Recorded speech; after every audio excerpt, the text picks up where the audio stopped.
একটা video visually সুন্দর দেখানোর জন্য আপনার ক্যামেরা এবং লেন্সের পাশাপাশি কিন্তু আরেকটা জিনিস খুবই ইম্পর্টেন্ট, সেটা হচ্ছে লাইট। কিছু কিছু ক্ষেত্রে আমি লাইটকে ক্যামেরা এবং লেন্সের থেকেও বেশি ইম্পর্টেন্স দিই। এর কারণ হচ্ছে আপনি কিন্তু ফোন দিয়েও একটা প্রফেশনাল ভিডিও তৈরি করতে পারবেন। হ্যাঁ, অবশ্যই আপনি সিনেমা গ্রেডের ভিডিও তৈরি করতে পারবেন না, অথবা সেরকম পারবেন না ফোন দিয়ে, বাট ফোন দিয়েও কিন্তু অনেক সুন্দর ভিডিও তৈরি করা যায়। বাট যেই জিনিসটা একবারেই প্রয়োজন, সবথেকে বেশি প্রয়োজন, সেটা হচ্ছে লাইটিং। আমার অনেক দিনের ইচ্ছে ছিল যে একটা লাইট কেনার, এবং আমি যখন চিন্তা করলাম লাইট আমি কিনবো, সো আমি চিন্তা করলাম যে একটু কম্প্যাক্ট লাইট কিনবো, কারণ আমার রুম ছোট, এই রুমেও সেরকম জায়গা নেই যে আমি অনেক বড় সফট বক্স রাখবো। যদি আমার ইচ্ছা আছে ফিউচারে আমি সফট বক্স কিনবো আমার ইউটিউব চ্যানেলে ভিডিও করার জন্য, বাট তারপর ইনিশিয়ালি আমার তখন ইচ্ছা ছিল যে একটা কম্প্যাক্ট লাইট কেনার। সো কম্প্যাক্ট লাইট বলতে আপনারা একটা লাইটই বুঝবেন, সেটা হচ্ছে রিং লাইট। এখন অনেক কম্প্যাক্ট লাইট পাওয়া যায়, বাট তারপরেও আপনি সেই লাইটগুলোতে কিন্তু সেই পরিমাণ আলো পাবেন না যে আলোটা আপনি পাবেন রিং লাইটে। আমার কম্প্যাক্টের সঙ্গে সঙ্গে আলো বেশি, এইটাও প্রয়োজন ছিল, এবং তখন আমি ডিসাইড করলাম যে আমি 21 ইঞ্চের রিং লাইটটা নিব, কারণ এই লাইটটার আলো সব থেকে বেশি। এবং 21 ইঞ্চের রিং লাইট কিন্তু অনেকগুলো কোম্পানির হয়। সো এক একটা কোম্পানির প্রাইস দেখলাম এক এক রকম, বাট তার ভিতরে RL21 এই রিং লাইটটার প্রাইস আমি সব থেকে কম দেখলাম, এবং তখন আমি এই রিং লাইটটা ঘাটাঘাটি শুরু করলাম যে কোন জায়গাতে সব থেকে আমি কম পাবো। সো নর্মালি আমি কিন্তু যে কোনো প্রোডাক্ট কেনার আগে আমি ফেসবুকে একবার ঘাটাঘাটি করে দেখি, কারণ ফেসবুকে অনেক শপ আছে যেখানে অনেক কম দামে পাওয়া যায়। সো আমি যেটা দেখছিলাম যে অন্যান্য জায়গাতে 4500 টাকা থেকে 5000 টাকার ভিতরে এই রিং লাইটটা পাওয়া যাচ্ছে, এবং ফেসবুকে একটা শপে আমি দেখলাম যে মাত্র 3600 টাকায় রিং লাইটটা পাওয়া যাচ্ছে। এবং তখন আমি লাইটটা কিনে নেই। এটা মার্চের শুরুর দিকের কথা, এখন জুলাইয়ের প্রায় শেষের দিকে আছি আমি, এবং এতদিন ইউজ করার পরে আমি একটা ইনডেপথ রিভিউ দিব আজকে। সো আমার এই লাইটটা নিয়ে এক্সপিরিয়েন্স ম্যাক্সিমাম ক্ষেত্রে ভালোই আমি বলবো, বাট একটা জায়গাতে জাস্ট আমি একটু খারাপ এক্সপিরিয়েন্স পাইছি, এবং আই থিঙ্ক এই জায়গাটাই আপনাদের জন্য একটা পয়েন্ট হবে যে কারণে আপনি এই লাইটটা কিনবেন না। ওই একটা মাত্র পয়েন্টের কারণে হয়তো আপনারা কিনবেন না, বা কিন্তু সব দিকেই এই লাইটটা একবারেই কাটায় কাটায় আমাকে স্যাটিসফাইড করছে। আমরা প্রথমে আনবক্সিং দেখবো, তারপর চলে যাবো ফুল রিভিউতে। বাট আনবক্সিংয়ের আগে আমি যে কথাটা বলবো, যে আজকে যে এই ভিডিওটা কিন্তু সম্পূর্ণ আমি এই লাইটটা দিয়ে করতেছি। আমার এই পাশে যদি আপনারা দেখেন নীল একটা লাইট আসতেছে, এটা T5 লাইট, পিছনে ফ্ল্যাড লাইট আছে, এবং এই পাশে যে লাইটটা এটা কিন্তু সেই রিং লাইটটা, যে রিং লাইটটা আজকে রিভিউ করব। এবং এখন একটা কথা বলে, এই পাশে কিন্তু খুব ডার্ক দেখতে পাচ্ছেন, জাস্ট ব্লু লাইটটা, এবং এই পাশে রিং লাইটটা যদি আমি 45 ডিগ্রি অ্যাঙ্গেলে রাখতাম তাহলে কিন্তু এতটা বুঝতে পারতেন না, বা এতটা এই পাশে লাইটিং এবং এই পাশে এত ডার্ক হইতো না, একটা সুন্দর লাইট আসতো। বাট আমার 45 ডিগ্রিতে রাখার অপশন নাই বা সেরকম ব্যবস্থা নাই, এই কারণে আমি যেটা করছি আই থিঙ্ক 15 ডিগ্রির মতো হবে। সো এই কারণে কিন্তু এই জায়গাতে বেশি লাইটটা পড়তেছে। বাট তারপরেও যারা লাইটটা কিনবেন আই থিঙ্ক এখান থেকে বুঝতে পারবেন যে এই লাইটটার পাওয়ার কতটুকু, এবং এই পাওয়ারটা বোঝানোর জন্যই কিন্তু আমি সম্পূর্ণ ভিডিওটা এই লাইটেই করবো। সম্পূর্ণ ভিডিও বলতে যে পার্টটাতে আমি ভিডিওতে থাকবো সেই পার্টটাতে। এখন চলে যাই আনবক্সিংয়ে। যে ভিডিওটা আমি যখন কিনছিলাম তখন করে রাখছিলাম, এবং আনবক্সিংয়ের পরে চলে যাবো আমরা ফুল ডিটেলস রিভিউতে। সো প্রথমে সরি বলে নেব, কারণ যে সময় আমি ভিডিওটা করছিলাম বা যে সময় আনবক্সিংটা করছিলাম আমার কাছে সেরকম অবস্থা ছিল না যে এত বড় একটা পুরো আনবক্সিং করবো, ওই জন্য আমি ফ্রিজের উপরে আনবক্সিং করছিলাম। সো প্রথমে যে স্ট্যান্ডটা দেখতে পাচ্ছেন, এই স্ট্যান্ডটা কিন্তু আমি পারচেস করিনি। আই থিঙ্ক স্ট্যান্ড সহ দাম ছিল 4000 টাকা, এবং 4039 টাকার মতো, এবং লাইটটার দাম ছিল 3600 টাকা। বাট তারা ভুলবশত স্ট্যান্ডটা দিয়ে দিয়েছে, আমি তাদেরকে ইনফর্ম করছিলাম, বাট তারা কিন্তু পরে আমার কাছ থেকে স্ট্যান্ডটা নেয়নি। সো লাইটটা খুলে এরকম একটা প্যাকেট পাই যাবেন। এই প্যাকেটে কিন্তু অনেক জিনিস পাই যাবেন, লাইক 3টা ফোন হোল্ডার, যেই ফোন হোল্ডারগুলো আপনি এখানে লাগাইতে পারবেন, সেই 3টা পাই যাবেন। এবং এখানে কিন্তু একটা কেবল পাই যাবেন, যেই কেবলটা দিয়ে এটা চার্জ করতে পারবেন, এবং একটা রিমোট পাই যাবেন। সো এখানে যে জিনিসটা আমার কাছে খুব ভালো লাগছে সেটা হচ্ছে রিমোটের সাথে কিন্তু তারা ব্যাটারি দিয়ে দিয়েছে, অনেক জায়গাতে ব্যাটারি থাকে না। সো এই জিনিসটা আমার কাছে অবশ্যই ভালো লাগছে এই লাইটটার জন্য। সো এটা হচ্ছে আমাদের মেইন লাইটটা। সো লাইটটা 21 ইঞ্চি, এই জন্য কিন্তু দেখতে পাচ্ছেন অনেক বড় লাইটটা, এবং বর্তমানে বাজারে কিন্তু আমি যতদূর দেখছি এর থেকে বড় দেখিনি, 21 ইঞ্চি আমি সর্বোচ্চ দেখছি। সো এই ছিল আনবক্সিং, চলে যায় রিভিউতে। সো এই লাইটটা কিন্তু ব্যাটারি দিয়ে আপনারা অপারেট করতে পারবেন না। অনেকেই রিং লাইট কিনে যেহেতু কম্প্যাক্ট বাইরে ইউজ করার জন্য, বাট বাইরে ইউজ করার জন্য ব্যাটারি লাগবে, যেটার অপশন এখানে নাই। আই থিঙ্ক শুধুমাত্র সিমপেক্সের একটা রিং লাইট আছে যেখানে আপনি ব্যাটারির অপশন পাবেন, বাকি আমি ঘাটাঘাটি করে পাইনি। যদি আমি পাইতাম তাহলে কিন্তু সেরকম কিনতাম, সিমপেক্সটাও সেরকম অ্যাভেলেবল না।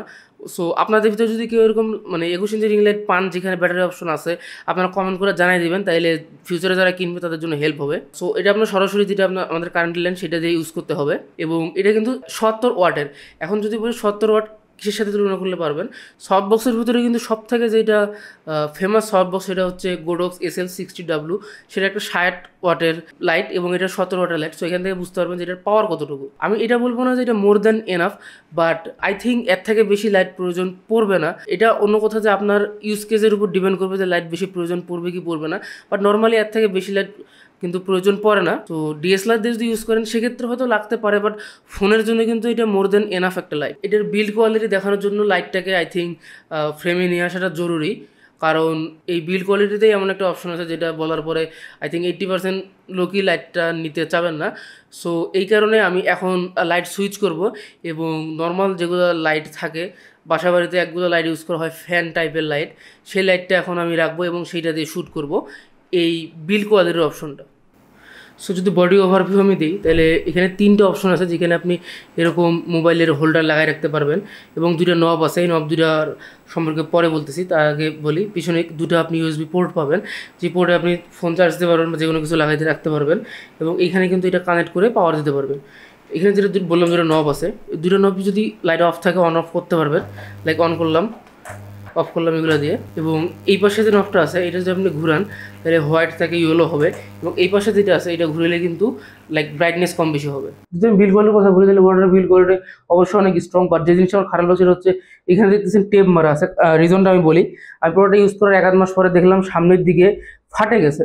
সো এটা আমার কাছে কোনোভাবেই কাম্য ছিল না, তো ফাটে যাবে আমি অনেকটা আশাহত হয়েছি যে এইটা ফাটে গেছে, কারণ এইটা আমি অনেকজনকে দেখছি ইউজ করতে, তারপরেও এত মানে নরম বা কি বলবো উইক বিল্ড কোয়ালিটি, এই জন্য আমার কাছে খারাপ লাগছে। আমি যেটা করছি এখানে 5-6টা এরকম কেবলটাই মারা রাখছি এবং মারার পরে আমি টেপ মারে দিই কেবলটা যেন দেখা না যায় তার জন্য, এবং তার উপরে এটা দিছি।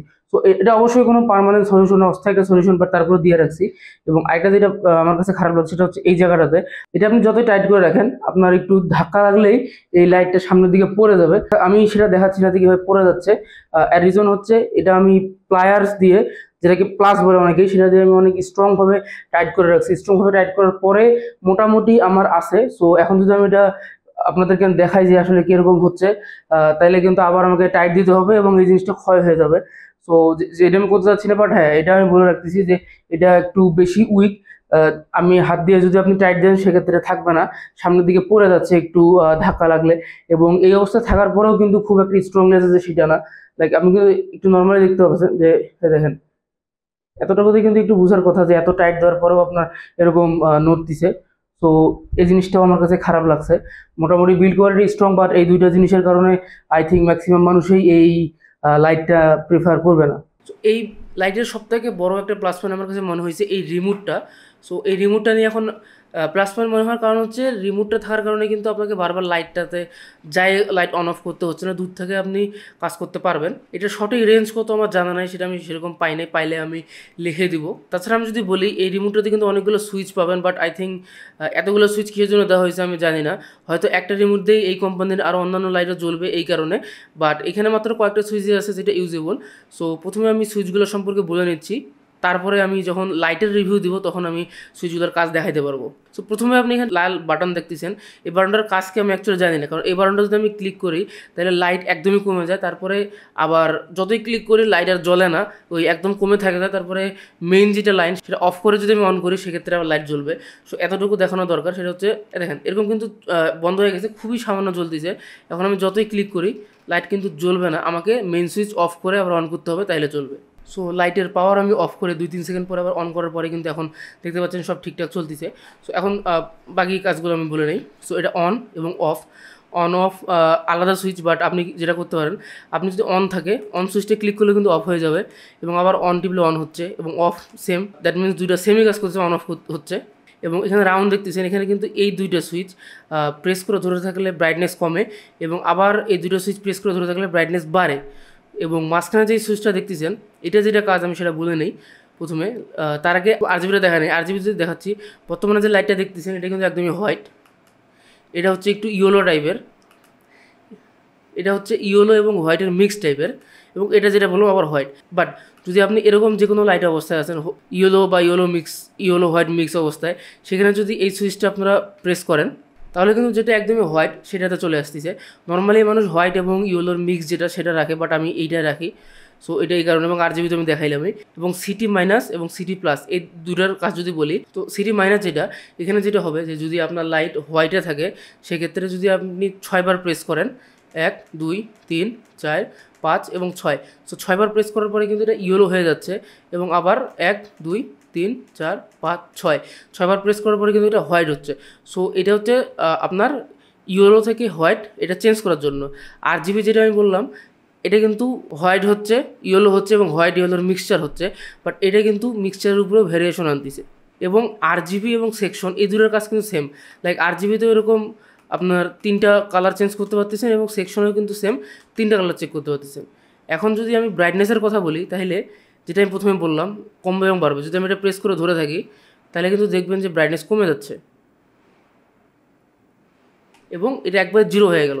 আবার প্রেস করে যদি ধরে থাকি তাহলে কিন্তু ধীরে ধীরে ব্রাইটনেসটা বাড়বে, সেম পাশেরটাও।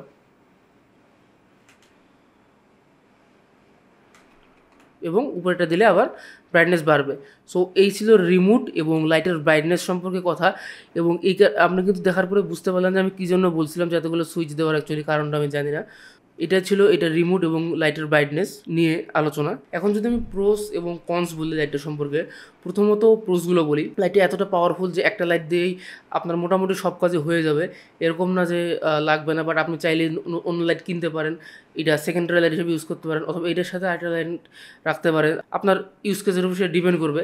এটা প্রোস লাইট ভালো। এবং সেকেন্ড প্রোস হচ্ছে রিমোটটা দিয়ে কিন্তু আপনি কন্ট্রোল করতে পারতেছেন এটা। এবং কনসের কথা যদি আমি বলি, বিল্ড করলে তো ঠিক আছে, সব কিছুই ঠিক আছে, বাট আমি যেটা বললাম যে যেই জিনিসটা সবথেকে বেশি স্ট্রং হওয়ার কথা মাউন্ট, সেই মাউন্টটাই কিন্তু স্ট্রং না। সো এই একটাই আমার কাছে নেগেটিভ দিক লাগছে লাইটটার।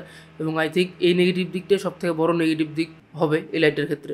সো কনক্লুশনে যদি আমি এখন আসি, আপনি লাইটটা নেবেন কি নেবেন না, প্রথমত যেটা আমি বলছিলাম আগেও, যে আপনি যদি স্টিল সমানভাবে রাখেন লাইটটা, লাইক কোনো দিকে বেঁকাবেন না। লাইক বর্তমানে যেটা ফেসবুকে সবথেকে বেশি চলতেছে, লাইভে আসে জিনিস বিক্রি করা, সেক্ষেত্রে কিন্তু স্টিল রাখতে হচ্ছে। আপনি রাখতে পারেন সেভাবে ইউজ করলে অবশ্যই এটা এভাবে ভাঙে যাবে না, অথবা এরকম ব্যাগে থাকবে বা পড়ে যাওয়ার কোনো ভয় নাই। সো সেক্ষেত্রে আপনি নিতে পারেন। এবং যদি আপনি এইভাবে DSLR দিয়ে ইউজ করেন বা আমার মতো ইউজ করেন, তো সেভাবে ইউজ করতে পারবেন, জাস্ট একটু সাবধানে রাখবেন। আই থিঙ্ক আমার ইউনিটটাতে কোনো সমস্যা ছিল, সব ইউনিটে এরকম সমস্যা হওয়ার কথা না। এবং যেটা আমি বললাম যে আপনার নেওয়ার আগে ফেসবুকে ঘাটাঘাটি করবেন, তাহলে কিন্তু আপনারা পাই যাবেন যে কোন জায়গা থেকে কম দামে পাবেন। আই থিঙ্ক আমি যেটা পাইছি আমার থেকেও আপনারা আরও কম দামে পাইতে পারেন। সো এই ভিডিওটা এই পর্যন্তও। ভিডিওটা যদি ভালো লেগে থাকে অবশ্যই চ্যানেলটা সাবস্ক্রাইব করবেন। ধন্যবাদ।